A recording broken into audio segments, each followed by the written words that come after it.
My name's Justin. I'm 32 and I run my own business. Today, I'm out with my wife Lily, visiting an open house for a newly built condominium complex.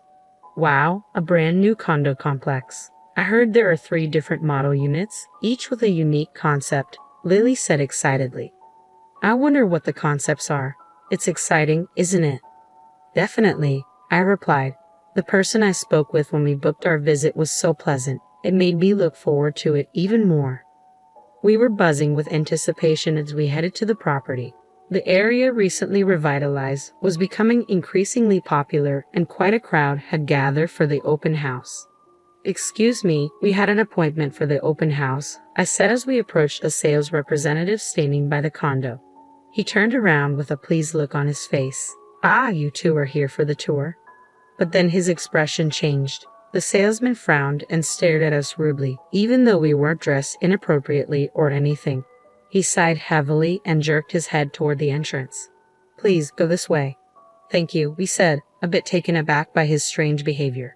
With the presentation time closing in, we made our way to the venue. Oh, this room is so cute, Lily said as we explored the model units. I like the classy one we saw earlier, but I love bright colors, so maybe this one is more my style. By the time we were examining the rooms, we had forgotten all about the sales rep and were completely absorbed in evaluating the spaces. The windows are large, which gives a sense of openness, and the view isn't half bad, right? I pointed out. It might be a big plus. As for the layout, this type would provide plenty of storage even if we have a lot of stuff. Doesn't that sound good? Lily agreed. After looking around all the rooms, we settled down at one of the provided tables and started looking through the brochures, discussing our impressions. At that moment, the same sales rep from before brought some refreshments and started serving them to each table. Thank you for coming by today. How was everything? If you have any questions, don't hesitate to ask me. My name is Brown, he said, smiling and making polite conversation at each table. However, he breezed past our table without leaving any refreshments. Ha! Lily and I just stared, dumbfounded. Eventually, after he had finished serving everyone else, he glanced our way and seemed to smirk before moving on. Hey, that guy, Lily whispered to me, furrowing her brows. You mean the one who was so rude to us at the entrance? I asked. Yeah, that's him, she confirmed. We never did receive our drinks or the extra information we asked for. The excitement we felt had completely vanished, replaced by a sour mood. I thought the ad looked promising, I said, but Lily looked disappointed. As we were getting ready to leave, we heard Brown's voice. Apparently, he thought he was alone. Man, that clueless couple today was a real pain. They're so out of touch with their own status. It's just sad. No kidding, someone responded. Brown shook his head. I saw from a distance they parked their car in the coin-operated lot. They rolled up in a tiny compact car. Never thought they were here for the tour.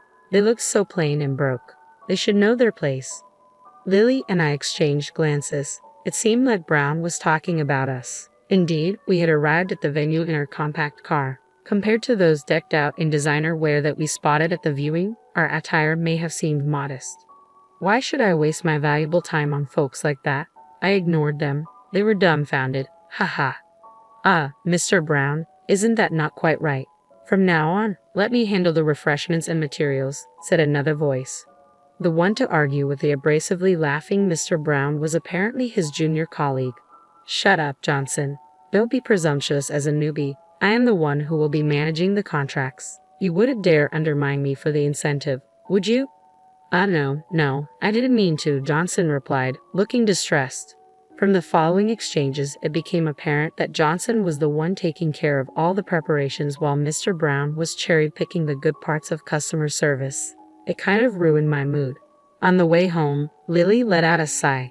Since we remember these things, let's pass on this apartment today. It's a shame because the show suite was so nice, but it just doesn't feel right. I agree. If we proceed with this, we will likely have to face Mr. Brown again, and given what happened today, I could see where this was going. We decided to look into other properties. After discussing it for 2 weeks, Lily called me over. Justin, what do you think about this property? She asked, pointing at the PC screen. It's a bit over budget, but I'd like to go and see it. Only a few units left, huh? You're weak for these marketing phrases, Lily. You always end up buying things that say limited edition, even sweets. As I teased her, she laughed and said, "Don't compare it to sweets." We quickly clicked on the button to book a viewing. However, the day of the viewing brought back the nightmare. It happened when we arrived at the venue and tried to get the documents. "You gotta be kidding. Give me a break," a familiar voice rang out with a slight tongue click.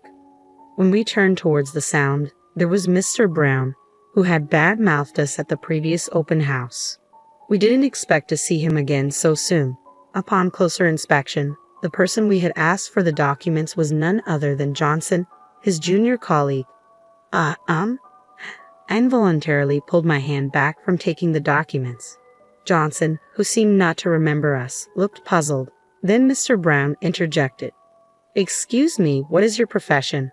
His rude question irked me, but I decided to see how he'd react first. "I'm self-employed." "Ha!" Mr. Brown scoffed, not even bothering to hide his mocking expression. "This place is out of your league. It's a waste to even show the last unit on the top floor to people like you." "Got it." Mr. Brown, with an air that suggested we should leave quickly, started to turn us away with his dismissive behavior. I was the one to speak up this time. "What does that mean?"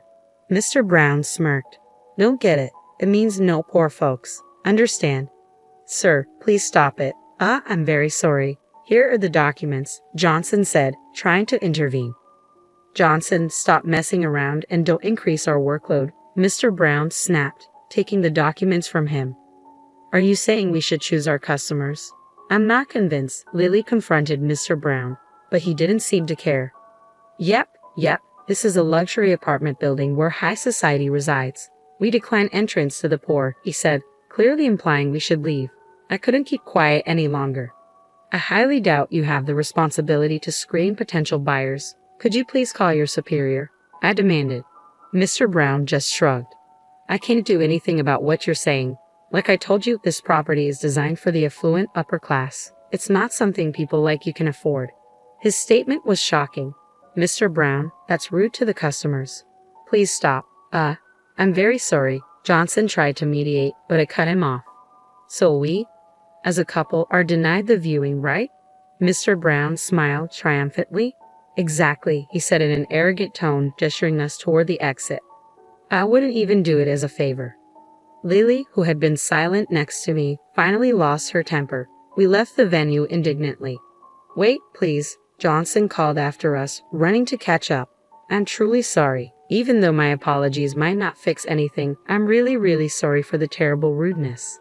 I don't know how to make it up to you." "Johnson, you should go back." "I'm sorry if I upset you more by chasing after you," I said, shaking my head as Johnson apologized, sweat dripping down his face. "I can see you're a sincere person. Thanks for your concern, but we'll be heading home now. You should go back. Mr. Brown will be mad. Don't worry about us anymore." But, Johnson looked back at the way we had come and then bowed deeply to us again. "Listen, Johnson, we're not really mad. It's okay. We're angry at Mr. Brown. After such a bad experience, we probably wouldn't feel like buying the place even if we saw it. So we're going home, but we haven't given up on finding a property," I explained. Lily smiled and added, "I don't want to see Mr. Brown again, and I definitely don't want to buy a place from someone like him. But if we get another chance, I'd like you to be in charge. Can you do that?"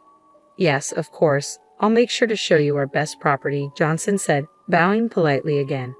We exchanged smiles with Johnson as he handed us his business card. We promised to call him when we were ready to see other properties. Just then, the disgruntled footsteps of Mr. Brown echoed. "Johnson, where did you put the contract documents?" "Geez, you're never around when I need you." "What are you doing?" "Don't embarrass me," Mr. Brown yelled, noticing us and nudging Johnson. "Stop doing useless things. Don't waste your time with these poor folks. There is no gain, not even a cent, or should I say a penny. Now hurry up and get those documents." "Got it?" With that, Mr. Brown grabbed Johnson by the scruff of his neck and started to drag him away. "Hey, quit the rough stuff," I shouted with conviction. Brown let out a snort of laughter. "Are you still here, poor man? Is that you? You don't like being told you're poor, so you're pretending to be free? Go home early and work hard." He waved his hand dismissively and continued to drag Johnson away. "Hey, Justin, I'm about to reach my boiling point," Lily said, clenching her fist. Me too, I replied, feeling just as angry. I wholeheartedly agreed. About an hour later, during the drive home in my favorite compact car, a call came in on my smartphone. I asked Lily to answer it. From the phone, now on speaker, came a pleading voice. Sorry, can you come back right away? The voice had changed, almost like a different person, but it seemed to be Mr. Brown. What can we help you with? Lily asked.